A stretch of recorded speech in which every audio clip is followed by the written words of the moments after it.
అందరికీ నమస్కారం. April 24న cobra ఒక చిన్న సిచ్యువేషన్ అప్డేట్ ఇవ్వటం జరిగింది. దానిలోని విశేషాలు తెలుసుకుందాం. లైట్ ఫోర్సెస్ ప్లాన్ ప్రకారం డార్క్ అట్లాంటియన్ ఎంటిటీస్ని తొలగిస్తున్నారు. వారు చాలా సున్నితమైన అలాగే ప్రమాదకరమైన కార్యకలాపాల్లో పాల్గొంటున్నారు. ప్రస్తుతానికి దాని గురించి ఏమీ చెప్పలేము.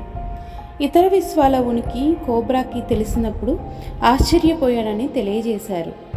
ఇతర విశ్వాలన్నీ ఇందులోనే కలిసిపోయాయని 25 సంవత్సరాల క్రితమే లైట్ ఫోర్సెస్ కోబ్రాకి ఇంటెల్ అందించబడింది.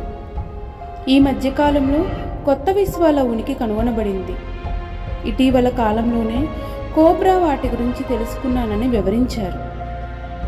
చాలా ఎక్కువగా ఎనామలీని ప్రేరేపించకుండా సురక్షితంగా ఇంటిగ్రేట్ చేయగలిగినంత వేగంగా మాత్రమే ఇంటెల్ను విడుదల చేయాలని, లేదంటే అది ప్రాసెస్ చేయబడక ఇబ్బంది కలిగిస్తుంది.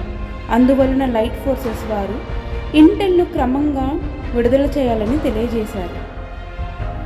ఇతర విశ్వాలలో చీకటి ఉనికి చాలా తక్కువగా ఉంది, కానీ ప్రస్తుతం భూగ్రహం మీద ఉన్నదానికంటే చాలా తక్కువ. ఇతర విశ్వాలలో అత్యంత సమస్యాత్మకమైన ప్రధాన స్థావరమైన రెప్టిలియన్ గ్రహం ఇటీవలే చాలా భారీ యుద్ధాలలో రెండు వైపులా అనేక మంది ప్రాణ నష్టంతో విముక్తి పొందింది. ఆ విశ్వాలలో మిగిలి ఉన్న చీకటి అంతా త్వరలోనే తొలగిపోతుందని భావిస్తున్నారు. ఇతర విశ్వాలలో ఉన్న డార్క్ ఎంటిటీస్ ఏవి ఇకపై ఈ విశ్వంలోకి ప్రయాణించలేవు. ఫైనల్ లిబరేషన్ కోసం లైట్ ఫోర్సెస్ తీసుకువచ్చే రీఇన్ఫోర్స్మెంట్ గ్రూపులు మాత్రమే ఇతర విశ్వాల నుంచి ప్రయాణించగలవు. ఈ విశ్వంకు మరియు ఇతర విశ్వాలకి మధ్య ఉన్న నెగిటివ్ క్వాంటమ్ వార్మ్ హోల్స్ ఇప్పటికీ ఉన్నాయి, అయితే ఇవి త్వరలోనే క్లియర్ చేయబడతాయి. గత అప్డేట్లో ఒకదానిలో దీని గురించి ఇప్పటికే క్లుప్తంగా పేర్కొన్నట్లుగా అపారమైన అసెన్షన్ పోర్టల్స్ ఇతర విశ్వాలలో దాని ఉనికిని అనుభూతి చెందటం ప్రారంభించింది. మరింత ఖచ్చితంగా చెప్పాలంటే మల్టీవర్స్లో తప్పుడు వాక్యూమ్ నుంచి నిజమైన వాక్యూమ్కి మారటంలో భాగంగా బబుల్ న్యూక్లియేషన్ ప్రక్రియ ప్రారంభమవుతుంది.